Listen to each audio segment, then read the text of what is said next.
Alunos do curso técnico em meio ambiente, eu sou o professor João Batista, do Instituto Federal Sudeste de Minas Gerais, campus Rio Pomba, e estou novamente com vocês, dando continuidade à nossa disciplina de economia ambiental, falando mais especificamente de economia circular. Vocês se lembram que no último módulo nós estávamos falando acerca de convertermos aquele modelo econômico que não tratava da questão dos resíduos, que não se preocupava com a disposição de resíduos, em um sistema circular. Considerando que o meio ambiente ele tem a capacidade de assimilação, e nós vamos enxergar um pouco mais à frente que essa capacidade ela é finita. E nós precisamos dar o tratamento, a disposição adequada, reciclarmos, reutilizarmos, para que possamos construir essa sustentabilidade. Então nós vamos buscar neste momento transformar aquele modelo econômico linear, que nunca se preocupou com a questão dos resíduos, em um modelo econômico circular, que se preocupa com a disposição de resíduos. E ficaria algo em torno do que nós apresentamos aqui nesse slide. Nós temos o modelo linear, formado por recurso, produção e consumo.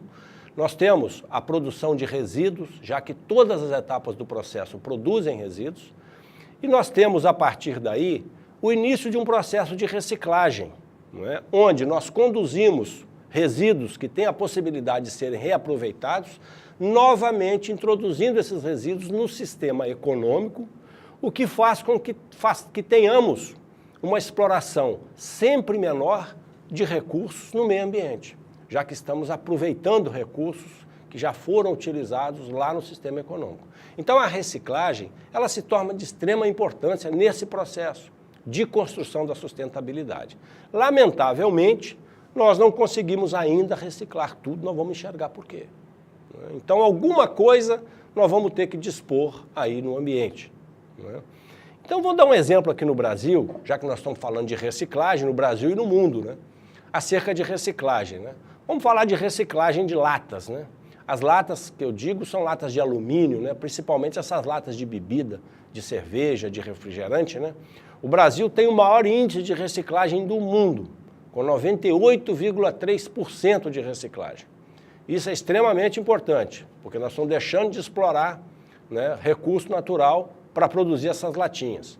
Essa reciclagem que acontece no Brasil, se vocês observam, ela corresponde a 248,7 mil toneladas de alumínio. Corresponde a 18,4 bilhões de unidades de latinhas que passam pelo processo de reciclagem. E envolve em torno de 3 mil empresas, movimentando em torno de 750 milhões de reais por ano. Um valor muito significativo. E vocês observam que 200 mil pessoas vivem exclusivamente dessa atividade. Veja bem, vamos fazer uma reflexão aqui que às vezes nos interessa muito. Quando a gente vê um índice de 98,3% de reciclagem de latinhas no Brasil, se fizermos uma leitura antecipada, e com certeza seria uma leitura equivocada, nós poderíamos dizer que nós temos uma consciência ambiental muito grande, porque nós somos o maior reciclador de latinhas do mundo. No entanto, nós sabemos que, infelizmente, essa não é essa realidade, porque esse número, esse índice, ele não reflete consciência ambiental, ele reflete a existência de problemas sociais muito graves. Pessoas que não conseguem se encaixar no mercado de trabalho, essas latas de alumínio, ela tem um valor agregado muito elevado, é um material caro, e muitas pessoas conseguem fazer a sua renda, obter a sua receita para o seu sustento do processo de catar latinhas nos ambientes de festas, nas ruas, mesmo nos lixos. Então, veja bem, não é uma situação muito confortante essa nossa, não. Ela seria confortante se nós tivéssemos esse índice de 98,3% de reciclagem em todos os materiais que utilizamos. Mas, na verdade, aqueles materiais que não têm um rendimento econômico significativo, não existe um envolvimento de pessoas nisso. E não existe, na maioria das vezes, instrumentos de política pública trabalhando efetivamente para que esse processo de reciclagem aumente. Então, esse índice não diz respeito à consciência ambiental, diz respeito à existência de problema social. Algo que nós estamos lutando por superar, com certeza vamos superar, mas que reflete para nós uma realidade ainda hoje muito triste. Vamos avançar um pouco. Esse quadro nos mostra, não é, a cidade de São Paulo, né, o estado de São Paulo, mais propriamente dito, comparando com países como Estados Unidos e Japão. Em termos de geração de resíduo, São Paulo gera 1,2 quilos, né, de resíduo por domicílio, ao passo que Estados Unidos gera 2 e Japão gera 2,8. Diz respeito a poder aquisitivo, não vamos entrar nessa discussão, não é o nosso caso. Agora, o que nos interessa é a reciclagem. Se vocês observarem, o estado de São Paulo hoje consegue reciclar 5% do resíduo que é gerado. Isso é um valor muito pequeno, é um valor muito limitado, né? Principalmente se considerarmos que temos tecnologia para reciclar um valor hoje acima de 75%. Nós estamos reciclando unicamente 5%, enquanto que Estados Unidos reciclam 40% e Japão reciclam 40% do resíduo gerado. O que para eles, né, na condição de mundo desenvolvido, nós podemos considerar também como um valor pequeno, que precisa ser elevado, já que, como disse, a tecnologia nos permite hoje reciclar mais de 75%. Não é? Eu perguntaria, por que se recicla tão pouco, né? Bom, a primeira resposta seria, a primeira resposta que nós podemos ter para essa pergunta, não é, seria o fato de que não temos tecnologia para reciclar tudo. Não é? É a primeira coisa. Existem certos produtos que nós não conseguimos reciclar. Nós estamos iniciando, por exemplo, neste momento, reciclagem com a embalagem Tetra Pak, né? A TP, que é a embalagem longa-vida, embalagem de leite, hoje muito de sucos, né? Essas embalagens, ela é composta de papel e placas de alumínio no seu interior, prensadas, né? E a separação desse material, isso já está acontecendo, já existe essa reciclagem acontecendo, mas de forma ainda muito tímida, muito limitada, né? Essa separação, ela é uma separação que tem um custo muito elevado. Então podemos dizer, temos a tecnologia, mas o custo não permite. Então várias questões respondem, né, a essa pergunta aí, né?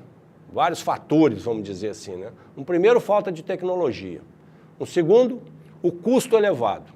E um terceiro, poderíamos dizer, falta de vontade política. Porque nós estamos muito recente, no Brasil, por exemplo, nós estamos implantando agora a Política Nacional de Resíduos Sólidos. Uma política que vem mudar essa realidade, mas uma política que vai ser implantada aí ao longo do tempo, né? Então nós não temos ainda a capacidade de reciclar 100%. Quando conseguirmos reciclar 100%, teremos, neste aspecto, construído a sustentabilidade, neste aspecto. Ou seja, dado um passo importante na construção dessa sonhada sustentabilidade. Não é assim? Então nós buscamos, neste momento, a construção da sustentabilidade, né? Nós poderíamos trazer o seguinte texto: o meio ambiente, ele tem a capacidade de converter os resíduos em materiais não prejudiciais e ecologicamente úteis. O meio ambiente faz isso naturalmente. Nós demos o exemplo da floresta nativa. Todos os resíduos produzidos pela floresta, pelo ecossistema florestal, eles são convertidos em nutrientes que vão sustentar aquela vegetação ao longo do tempo.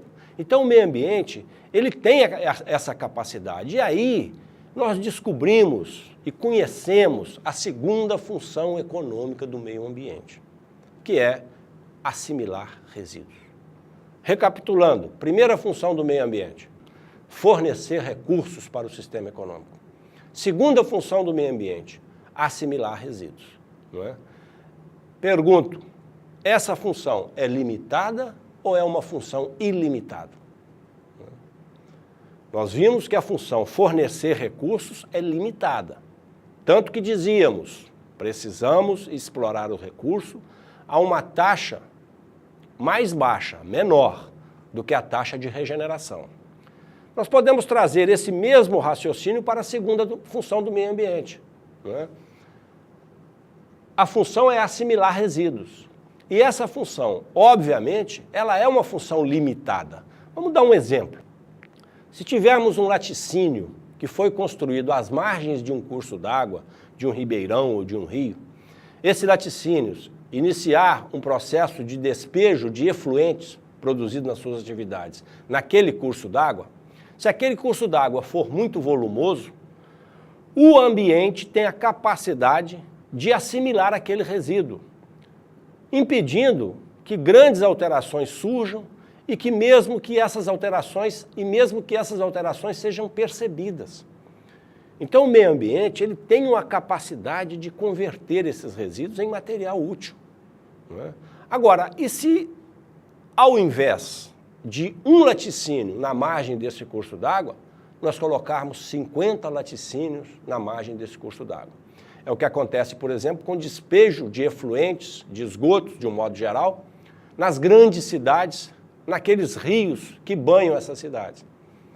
Se tivesse uma residência despejando esgoto naquele curso d'água, o meio ambiente converteria aquilo tranquilamente e não haveria a percepção de uma poluição. Agora, se existem milhares de residências despejando esgoto e despejando efluentes, o meio ambiente não tem a condição de converter toda essa quantidade. Aí nós vamos enxergar rios poluídos, mau cheiro, por exemplo, o rio Tietê em São Paulo. Nós não podemos passear às margens do rio Tietê, fazer lazer às margens do rio Tietê, porque nós não aguentamos o mau cheiro. Isso significa que a capacidade de assimilação de resíduos daquele curso d'água foi ultrapassada enormemente. Não é? Fica bastante claro isso. Então essa função, ela é uma função limitada. Não é? Volto a fazer a mesma pergunta que fiz para os senhores quando tratávamos da primeira função do meio ambiente. E agora eu pergunto, considerando a segunda função do ambiente, como se deve proceder visando a construção de um modelo sustentável? Bom, primeiro eu tenho que pensar o que é a segunda função. A segunda função é assimilar resíduo. Se a segunda função é assimilar resíduo, para que eu possa construir um modelo sustentável, eu devo dispor no ambiente uma quantidade de resíduos menor do que a capacidade de assimilação que o meio ambiente possui. Então, é uma resposta parecida com aquela que nós demos para a primeira função do meio ambiente.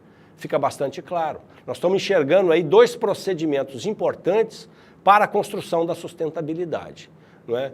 A primeira função, fornecimento de recursos, e a segunda função, assimilação de resíduos. Eu deixo esse assunto para que vocês possam estudar, refletir, porque vamos precisar deste assunto na sequência de nossas aulas. Um abraço a todos e bons estudos.